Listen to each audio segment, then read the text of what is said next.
முக்கிய செய்திகள். டெல்லி கார் வெடிப்பு சம்பவத்தை தீவிரவாத தாக்குதலாக அறிவித்தது மத்திய அரசு. குண்டுவெடிப்பின் புதிய சிசிடிவி காட்சிகள் வெளியீடு. தீர்ப்பு வழங்குவதற்கான கால அளவு குறித்து அறிக்கை சமர்ப்பிக்க வேண்டும்.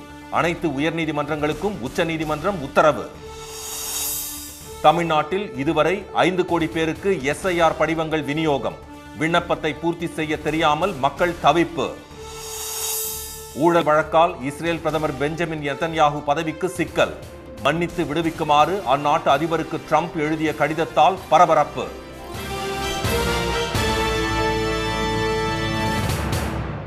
வணக்கம். டெல்லி கார் வெடிப்பு சம்பவத்தை தீவிரவாத தாக்குதலாக மத்திய அரசு அறிவித்துள்ளது. டெல்லி செங்கோட்டை மெட்ரோ ரயில் நிலைய நுழைவாயில் அருகே கடந்த திங்கட்கிழமை மாலை 6:52 மணிக்கு ஹியூண்டாய் i20 கார் ஒன்று பயங்கர சத்தத்துடன் வெடித்து சிதறியதில் 13 பேர் உயிரிழந்தனர். 30க்கும் மேற்பட்டோர் படுகாயமடைந்தனர். இச்சம்பவம் நாடு முழுவதும் பெரும் அதிர்ச்சியை ஏற்படுத்திய நிலையில் பிரதமர் திரு மோடி தலைமையில் பாதுகாப்புக்கான அமைச்சரவை குழுவின் உயர்மட்ட கூட்டம் டெல்லியில் நேற்று மாலை நடைபெற்றது. இதில் உள்துறை அமைச்சர் திரு அமித்ஷா, பாதுகாப்புத்துறை அமைச்சர் திரு ராஜ்நாத் சிங், தேசிய பாதுகாப்பு ஆலோசகர் திரு அஜித் தோவல், NIA மற்றும் உளவு அதிகாரிகள் பங்கேற்றனர். இது தொடர்பாக அவர் விடுத்துள்ள அறிக்கையில் லோக்நாயக் மருத்துவமனைக்கு சென்று கார் குண்டுவெடிப்பில் காயமடைந்தவர்களை சந்தித்ததை சுட்டிக்காட்டியதுடன் சதிகாரர்கள் சட்டத்தின் முன் நிறுத்தப்படுவார்கள் என்று தெரிவித்துள்ளார்.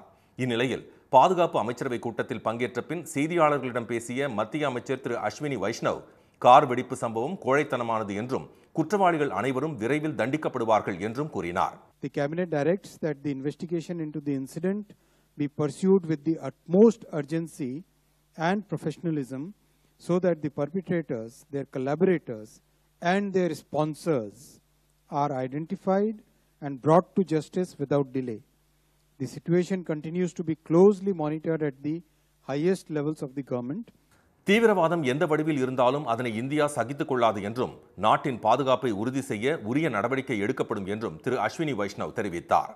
ஆப்பிரிக்க நாடுகளுக்கு 6 நாள் சுற்றுப்பயணம் மேற்கொண்டுள்ள குடியரசுத் தலைவர் திருமதி திரௌபதி முர்மு உள்துறை அமைச்சர் திரு அமித்ஷாவை தொலைபேசியில் தொடர்பு கொண்டு டெல்லி கார் வெடிப்பு சம்பவம் குறித்து கேட்டறிந்தார். இதனிடையே வெடித்து சிதறிய காரை ஓட்டி வந்த டாக்டர் உமர் நபிக்கு சொந்தமான சிவப்பு ஃபோர்டு ஈகோ ஸ்போர்ட் என்ற மற்றொரு கார் ஹரியானாவின் கண்டவாலி கிராமத்தில் உள்ள அவரது நண்பருக்கு சொந்தமான பண்ணை வீட்டில் இருந்ததை போலீசார் கண்டுபிடித்துள்ளனர். இந்த தாக்குதல் குறித்து விசாரித்து வரும் தேசிய புலனாய்வு முகமையினர் சம்பவ இடத்தில் இருந்து 40 தடயங்களை சேகரித்துள்ளனர். தாக்குதலுக்கு பயன்படுத்தப்பட்ட வெடிபொருட்கள் ராணுவ தரத்தில் இருந்ததாக கூறப்படுகிறது. ஃபரியாபாத்தில் உள்ள அல் ஃபலா பல்கலைக்கழகத்தில் உதவி பேராசிரியராக பணியாற்றி வந்த டாக்டர் உமர் நபி சக பேராசிரியரான டாக்டர் முசமல் அகமது கனாயியுடன் 2021ஆம் ஆண்டு துருக்கிக்கு சென்று வந்த பிறகு தீவிரவாத பாதைக்கு மாறியது விசாரணையில் தெரிய வந்துள்ளது. இதையடுத்து இந்தியாவில் மிகப்பெரிய தாக்குதலை நடத்த சதி திட்டம் தீட்டப்பட்டதாக கூறப்படுகிறது. இதனிடையே கார் வெடிப்பு சம்பவத்தில் புதிதாக சிசிடிவி காட்சிகள் வெளியாகி அதிர்ச்சியை ஏற்படுத்தியுள்ளது. செங்கோட்டை அருகே கூட்ட நெரிசலில் கார்கள் மெதுவாக நகர்ந்து செல்வதும் அதற்கு மத்தியில் ஒரு கார் திடீர் என வெடித்து சிதறுவதும் சிசிடிவியில் பதிவாகியுள்ளது. டெல்லி கார் வெடிவிபத்தில் தங்கள் உறவுகளை இழந்தவர்களுக்கு ஆழ்ந்த இரங்கல் தெரிவித்துக் கொள்வதாகவும் இந்தியாவுக்கு துணை நிற்போம் எனவும் இஸ்ரேல் பிரதமர் பெஞ்சமின் நெதன்யாகு தெரிவித்துள்ளார். தீர்ப்பு வழங்குவதற்கான கால அளவு குறித்து அறிக்கை சமர்ப்பிக்க அனைத்து உயர்நீதிமன்றங்களுக்கும் உச்சநீதிமன்றம் உத்தரவிட்டுள்ளது. இந்தியாவில் சுமார் 2 கோடி வழக்குகள் நீதிமன்றங்களில் தேங்கி கிடப்பதாக தகவல்கள் தெரிவிக்கின்றன. 2022ஆம் ஆண்டு ஜூலை மாத நிலவரப்படி தமிழ்நாட்டில் மொத்தம் 14,11,000 வழக்குகள் நிலுவையில் உள்ளன. இவற்றில் 2 லட்சத்திற்கும் மேற்பட்ட வழக்குகள் 5 ஆண்டுகள் முதல் 10 ஆண்டுகள் வரை நிலுவையில் உள்ளன. இதனிடையே 2 முதல் 3 ஆண்டுகள் வழக்கை தீர்ப்புக்காக ஒதுக்கிய பிறகும் ஜார்க்கண்ட் உயர்நீதிமன்றம் குற்றவியல் மேல்முறையீடுகளில் தீர்ப்பளிக்கவில்லை என மனுதாரர் தரப்பில் உச்சநீதிமன்றத்தில் மனு தாக்கல் செய்யப்பட்டது. இந்த வழக்கு நீதிபதிகள் திரு சூரியகாந்த் மற்றும் திரு ஜாய் மல்யா பக்ஷி ஆகியோர் முன்பு நேற்று விசாரணைக்கு வந்தது. அப்போது எந்த நீதிபதி எத்தனை தீர்ப்புகளை வழங்கியுள்ளார், எத்தனை நாட்களுக்குள் தீர்ப்புகள் பொதுமக்களுக்கு கிடைக்கின்றன என்பன உள்ளிட்ட விவரங்களை அனைவரும் தெரிந்து கொள்ளும் வகையில் இணையத்தில் பதிவேற்றம் செய்யுமாறு நீதிபதிகள் உத்தரவிட்டனர். இந்த விவகாரத்தில் சீரான வழிமுறையை உருவாக்குவது குறித்து உயர்நீதிமன்றங்கள் கருத்துக்களை வழங்கவும் உச்சநீதிமன்றம் கேட்டுக் கொண்டுள்ளது. வழக்குகளின் முன்னேற்றம் மற்றும் தீர்ப்புகளின் கால வரையறையை கண்காணிக்க ஒரே மாதிரியான ஆன்லைன் வசதியை உருவாக்கவே இந்த நடவடிக்கை என்றும் நீதிபதிகள் தெரிவித்தனர். நீதித்துறை செயல்பாட்டில் சீர்திருத்தங்கள் மற்றும் வெளிப்படைத்தன்மை ஆகியவை வழக்கறிஞர்களுக்கு மட்டுமல்ல, அது பொதுமக்களின் நியாயமான எதிர்பார்ப்புகளையும் பூர்த்தி செய்ய வேண்டும் என்று நீதிபதி திரு சூரியகாந்த் குறிப்பிட்டார். இந்தியாவில் நீதிபதிகள் தீர்ப்பு வழங்குவதற்கு குறிப்பிட்ட காலக்கெடு எதுவும் நிர்ணயிக்கப்படவில்லை. எனினும் 6 மாதங்களுக்குள் நீதிமன்றம் தீர்ப்பு வழங்குவது மரபாக உள்ளது. இந்நிலையில் உச்சநீதிமன்றத்தின் உத்தரவு முக்கியத்துவம் வாய்ந்ததாக கருதப்படுகிறது. தமிழ்நாட்டில் இதுவரை 5 கோடி பேருக்கு SIR விண்ணப்ப படிவங்கள் விநியோகம் செய்யப்பட்டுள்ளதாக தலைமை தேர்தல் ஆணையம் தெரிவித்துள்ளது. நாடு முழுவதும் SIR எனப்படும் வாக்காளர் சிறப்பு தீவிர திருத்தம் என்ற பெயரில் தேர்தல் ஆணையம் வாக்காளர்களை கணக்கெடுக்கும் பணியை மேற்கொண்டு வருகிறது. உயிரிழந்தவர்களை வாக்காளர் பட்டியலில் இருந்து நீக்கவும், இடப்பெயர்ச்சி மற்றும் 18 வயது நிரம்பிய புதிய வாக்காளர்களை பட்டியலில் சேர்க்கவும் பணிகள் நடைபெற்று வருகின்றன. அதன்படி தமிழ்நாடு, மேற்கு வங்கம் உள்ளிட்ட 12 மாநிலங்களில் வீடு வீடாக சென்று விண்ணப்பங்களை தேர்தல் பணியாளர்கள் வழங்கி வருகின்றனர்.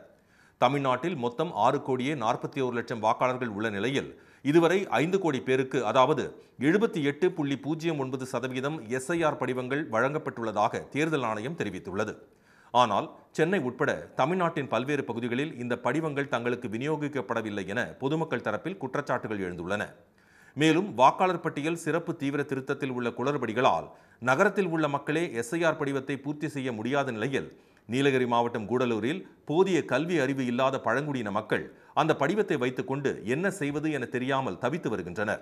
எங்க ஊர்ல முந்தா நாள் இந்த மாதிரி ஓட்டு போடணும் அப்படின்னு லிஸ்ட் கொடுத்துட்டு போனாங்க.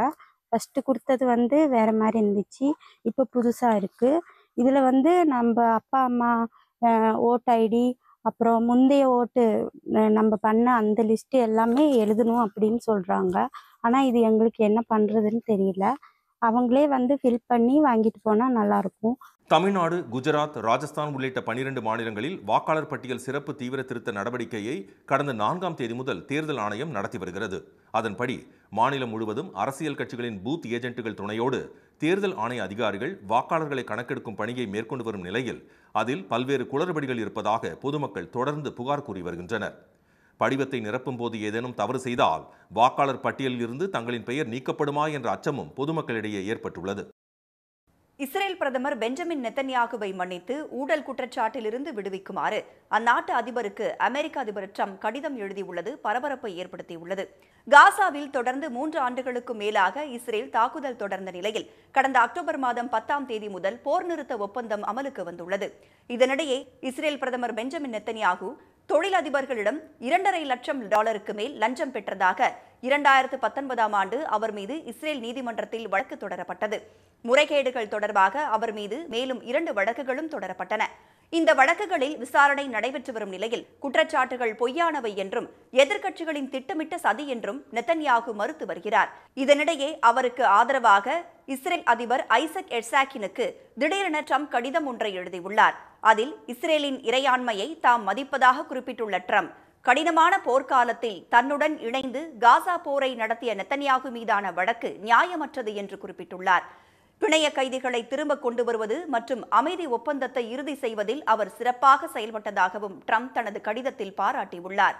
மேலும் பாலஸ்தீனத்தில் 3000 ஆண்டுகளாக தொடரும் மோதலை முடிவுக்கு கொண்டு வருவதிலும் காசா போரை 3 ஆண்டுகள் வலிமையான தலைவராக கொண்டு சென்றதிலும் நாட்டிற்கு ஆற்றிய சேவையை கருத்தில் கொண்டு நெத்தன்யாகு மீதான வழக்குகளை கைவிடுமாறு ட்ரம்ப் வலியுறுத்தியுள்ளார். ரயில் நிலைய நடைமேடைகளில் சிக்கி பயணிகள் உயிரிழப்பதை சாதாரணமாக எடுத்துக்கொள்ள முடியாது என ரயில்வே துறைக்கு உயர்நீதிமன்றம் கண்டனம் தெரிவித்துள்ளது. மதுரையைச் சேர்ந்த வழக்கறிஞர் திரு ஜஹாங்கீர் பாதுஷா தாக்கல் செய்த மனுவில் இந்தியாவில் ரயில் நிலையங்களில் உள்ள நடைமேடைக்கும் ரயிலுக்கும் இடையே அதிக இடைவெளி உள்ளதால் ரயில் பயணிகள் சிக்கி அதிக அளவில் உயிரிழப்புகள் ஏற்படுவதுடன் பலருக்கு உடல் உறுப்புகள் பாதிக்கும் நிலை ஏற்பட்டுள்ளதாக தெரிவிக்கப்பட்டுள்ளது. ரயில்வே பாதுகாப்பு ஆணையம் வெளியிட்டுள்ள அறிக்கையின்படி ரயிலுக்கும் நடைமேடையில் உள்ள இடைவெளியில் மட்டும் சிக்கி 39,015 பயணிகள் உயிரிழந்துள்ளதாக அந்த மனுவில் சுட்டிக்காட்டப்பட்டுள்ளது.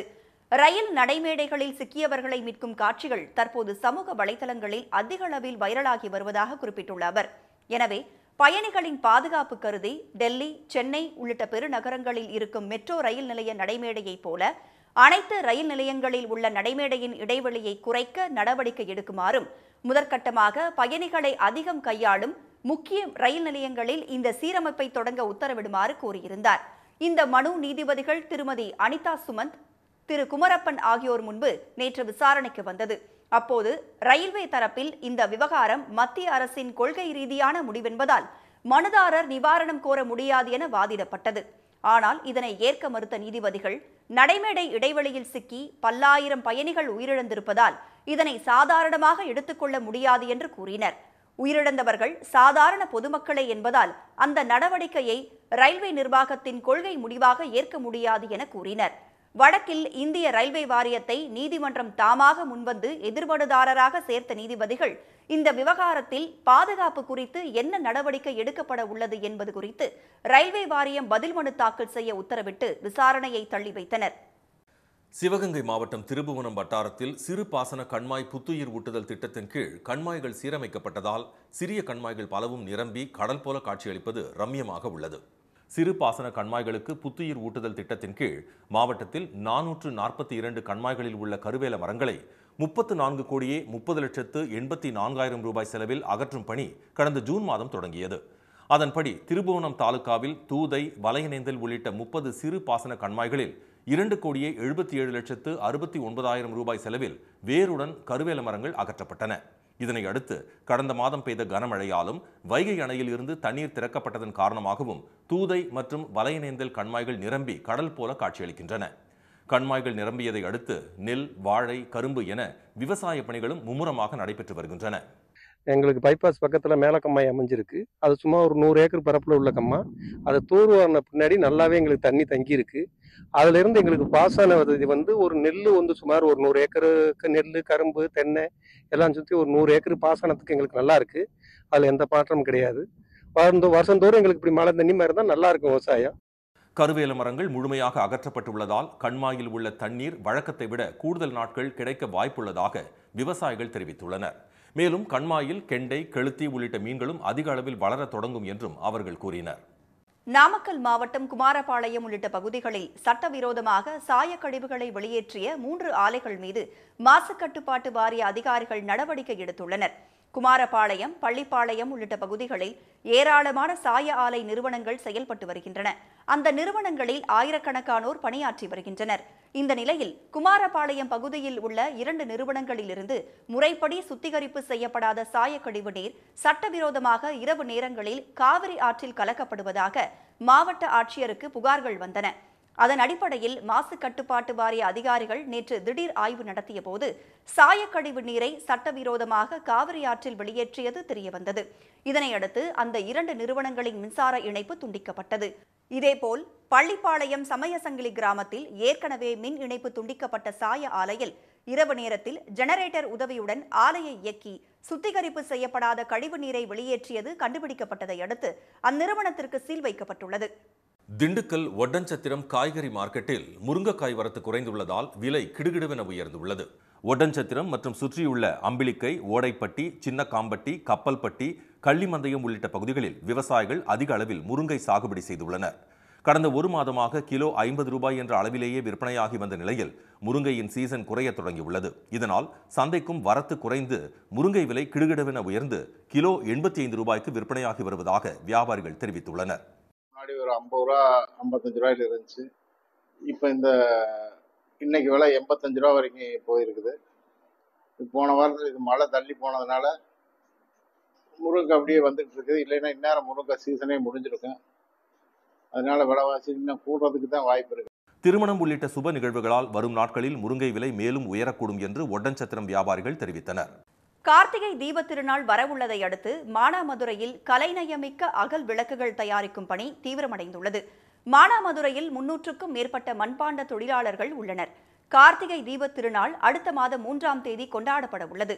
திருக்கார்த்திகை அன்று வீடுகள் தோறும் அகல் விளக்கேற்றி வழிபடுவது வழக்கம். இதற்காக மானாமதுரையில் மண்பாண்ட தொழிலாளர்கள் விளக்கு தயாரிப்பு பணியில் ஈடுபட்டு வருகின்றனர். இங்கு தயாரிக்கப்படும் கலைநயமிக்க மண்பாண்ட பொருட்கள் பல்வேறு மாநிலங்கள் மற்றும் வெளிநாடுகளுக்கு அனுப்பப்படுகிறது. சாதாரண அகல் விளக்கிலிருந்து 5 முகம் முதல் 21 முகம் வரை உள்ள அகல் விளக்கு, சரவிளக்கு, சங்கு விளக்கு, தேங்காய் விளக்கு என பல்வேறு வடிவங்களில் இன்றைய தலைமுறையினர் விரும்பும் வகையில் விளக்குகள் தயாரிக்கப்படுகின்றன. 1 ரூபாயிலிருந்து கலைநயம் மற்றும் அதன் வேலைப்பாடுகளுக்கு ஏற்ப 500 ரூபாய் வரையிலும் விளக்குகள் விற்பனை செய்யப்படுகிறது. சின்ன விளக்கு 1 ரூபாயில இருந்து 100 ரூபாய் வரைக்கும் செஞ்சுக்கிட்டு இருக்கோம். இப்போ எல்லாம் செஞ்சு முடிச்சாச்சு. திருச்சி இந்த மாதிரி ஊர்கள்ல இருந்து வியாபாரிகள் வந்துகிட்டு இருக்காங்க. நாங்கள் செஞ்சு கொடுத்துக்கிட்டு இருக்கோம். ஒரு நாளைக்கு சின்ன விளக்குனா ஒரு 1000 செய்யலாம், பெரிய விளக்குனா ஒரு 100-200 செய்யலாம்.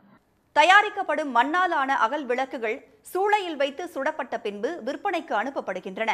இங்கு தயாரிக்கப்படும் அகல் விளக்குகளுக்கென்று தனி மவுசு உள்ளதால் மதுரை, திருச்சி, காரைக்குடி, தேவக்கோட்டை, புதுக்கோட்டை உள்ளிட்ட பல்வேறு நகரங்களில் இருந்தும் வியாபாரிகள் விளக்குகள் வாங்கிச் செல்வதாக மண்பாண்ட தயாரிப்பாளர்கள் தெரிவித்துள்ளனர். திருவண்ணாமலை அருகே சுமார் 4000 ஆண்டுகள் பழமையான பாறை ஓவியங்களை வரலாற்று ஆய்வாளர்கள் கண்டுபிடித்துள்ளனர். பெரும்பாக்கம் சே அகரம் பகுதியில் உள்ள குன்றில் திருவண்ணாமலை மாவட்ட வரலாற்று ஆய்வு நடுவத்தை ஆய்வு மேற்கொண்டனர். இதில் கோவக்கல் என்ற பாறை முகப்பில் 3 தொகுப்புகளாக ஓவியங்கள் கண்டறியப்பட்டுள்ளன. சதுரங்கள் மூலம் வரையப்பட்ட மனித உருவம், பல்லி உருவம், சண்டைக்கு வரும் பன்றி மற்றும் அதன் எதிரே மனித தோற்றங்கள் உள்ளன. வெண்சாந்து நிறத்தில் வரையப்பட்டுள்ள இவை 3000 ஆண்டுகள் பழமையானவை என்று தெரிவித்தனர். இதேபோல பரம்பு பாறையில் பெரிய பன்றி போன்ற உருவமும் அதன் எதிரே தீ மூட்டப்பட்டு மனிதன் இருக்கும் ஓவியம் உள்ளது. இதன் காலம் 4000 ஆண்டுகள் இருக்கலாம் என தெரிவித்தனர். பழங்கால மக்களின் வாழ்வியலை குறிக்கும் இந்த ஓவியங்களை ஆவணப்படுத்தி பாதுகாக்க அவர்கள் கோரிக்கை விடுத்தனர். வங்கக்கடல் பகுதிகளில் நிலவும் வளிமண்டல கீழடுக்கு சுழற்சி காரணமாக இன்று முதல் 4 நாட்களுக்கு தமிழ்நாடு மற்றும் புதுச்சேரியில் மிதமான மழை பெய்ய வாய்ப்புள்ளதாக வானிலை மையம் தெரிவித்துள்ளது. தமிழ்நாட்டில் நடப்பாண்டு வடகிழக்கு பருவமழை அக்டோபரில் சிறப்பாகவே தொடங்கியது. ஆனால் நவம்பர் மாதத்தில் திடீரென மழை குறைந்தது. கடந்த 10 நாட்களில் பெரிய அளவில் மழை இல்லாததால் வெறும் 1.5 சென்டிமீட்டர் மட்டுமே மழை பதிவாகியுள்ளது. இந்நிலையில் நெல்லை மற்றும் சுற்றுவட்டார பகுதிகளில் நேற்று 1 மணி நேரத்திற்கும் மேலாக கனமழை பெய்தது. ஜங்ஷன், டவுன், தாழையூத்து, சேரன் மகாதேவி, அம்பாசமுத்திரம் உள்ளிட்ட பல்வேறு பகுதிகளில் பெய்த மழையால் இதமான சூழல் நிலவுகிறது. தூத்துக்குடி மாவட்டம் கோவில்பட்டி மற்றும் சுற்றுவட்டார பகுதிகளில் பரவலாக மழை பெய்தது. இதனிடையே தென்மேற்கு வங்கக்கடல் மற்றும் அதனை ஒட்டிய தென்கிழக்கு வங்கக்கடல் பகுதிகளில் நிலவும் வளிமண்டல கீழடுக்கு சுழற்சியால் இன்று முதல் 4 நாட்களுக்கு தமிழ்நாடு மற்றும் புதுச்சேரியில் மிதமான மழை பெய்ய வாய்ப்புள்ளதாக வானிலை மையம் தெரிவித்துள்ளது. நவம்பர் 17, 18 ஆகிய தேதிகளில் செங்கல்பட்டு, விழுப்புரம், கடலூர், கள்ளக்குறிச்சி மற்றும் காவிரி டெல்டா மாவட்டங்களுக்கு அதி கனமழைக்கான மஞ்சள் எச்சரிக்கை விடுக்கப்பட்டுள்ளது. மீண்டும் முக்கிய செய்திகள். டெல்லி கார் வெடிப்பு சம்பவத்தை தீவிரவாத தாக்குதலாக மத்திய அரசு அறிவித்துள்ளது. தீர்ப்பு வழங்குவதற்கான கால அளவு குறித்து அறிக்கை சமர்ப்பிக்க அனைத்து உயர்நீதிமன்றங்களுக்கும் உச்சநீதிமன்றம் உத்தரவிட்டுள்ளது. தமிழ்நாட்டில் இதுவரை 5 கோடி பேருக்கு SIR விண்ணப்ப படிவங்கள் விநியோகம் செய்யப்பட்டுள்ளதாக தேர்தல் ஆணையம் தெரிவித்துள்ளது. இத்துடன் இந்த செய்திகள் நிறைவடைந்தன. மீண்டும் சன் டிவியில் செய்திகள் மாலை 6 மணிக்கு. செய்திகளை உடனுக்குடன் தெரிந்து கொள்ள QR கோடை ஸ்கேன் செய்து சன் நியூஸ் வாட்ஸ்அப் சேனலில் இணைந்திருங்கள். வணக்கம்.